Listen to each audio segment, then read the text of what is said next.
Welcome to The Explainer. Today, we're diving into a completely different way to think about memory. Forget the idea of a single, straight timeline. We're going to explore memory as a collection of separate, distinct seasons of your life. So let's just jump right in with a question that I'm guessing is going to feel very, very familiar. You have this amazing idea, you open your mouth to say it, and poof, it's just gone. Or you know this one. You walk into a room with total conviction, and then you just stand there, completely clueless about what you came in for. Well, the source material we're looking at today asks a pretty wild question. What if those moments aren't bugs? What if they're not failures at all? What if they are actually a core feature of how your mind is built, part of a totally different kind of operating system? To really get our heads around this, we first need to look at the basic blueprint. And that means comparing two fundamentally different ways that memory can work. Okay, this slide right here is where it all starts to click.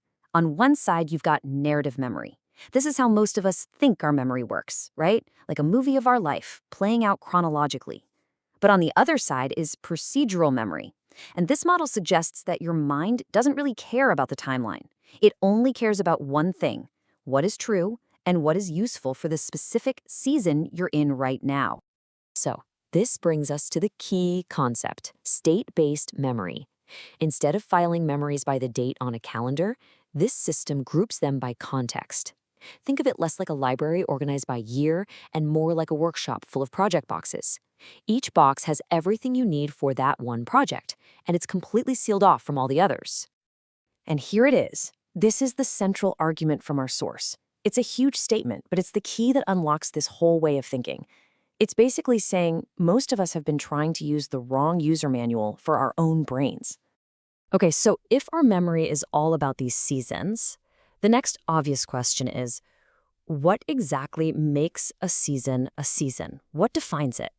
Well, a season is way more than just a mood. It's this complex cocktail of everything that's going on with you in a given moment.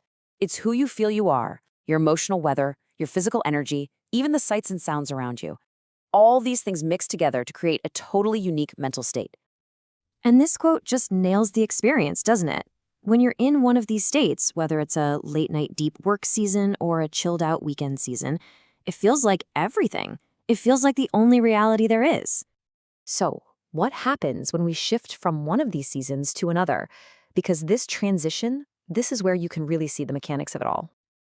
The source actually calls this a reboot. The moment your season changes, maybe an urgent phone call pulls you out of a creative flow, the doorway to that previous memory state slams shut. All the rich details, the gut feelings, the emotional logic of that state, gone. They just dissolve. All you're left with is a vague summary, like a headline without the article. Your next self has to try and figure out what was going on from the few clues left behind. This quote is just perfect for that feeling. You know you were focused 5 minutes ago, but you can't get back into the feeling itself. You have knowledge about that previous state, but you no longer have access to it. It's like you're reading a postcard from a past version of yourself. Once you understand this whole state-based idea, suddenly so many of those little everyday memory frustrations start to make perfect sense. All of this stuff, it's the logical result of that reboot process. You forget what you were saying because a tiny shift in the conversation just changed your season. An alarm goes off, but the you of right now has zero connection to the you who said it hours ago. Those half-finished notes make no sense because the entire mental world they were created in is now locked behind a door. This isn't you failing. It's the system working exactly as it's designed to. This is the classic example, right?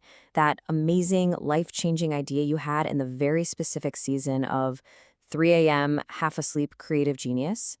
Well, that idea is completely and totally inaccessible to the you who's in the 7 a.m., need coffee, gotta get to work season. The door is locked, and that great idea is stuck in the other room. So, if this really is how our minds are built, what's the big takeaway? What do we do with this information? This is maybe the most important point of all, and the source says it over and over. This is not a dysfunction. It's not a disorder, and it's not something that needs to be fixed. It is simply the architecture. It's the way the machine is built. It's just a different but totally valid design. What you have here is a system that is brilliantly optimized for deep, immersive focus on what is happening right now. It's designed to be fully present in whatever the current season is, and it does that by sacrificing a detailed, constant connection to the past. It's an operating system for the now, not for the then. And that really just leaves us with this final, massive question. If we start treating our mind less like a dusty library of the past and more like a live interface for the present, how does that change everything? How do we build our lives, our tools, our habits to work with this architecture instead of always fighting against it? Now that is something worth thinking about.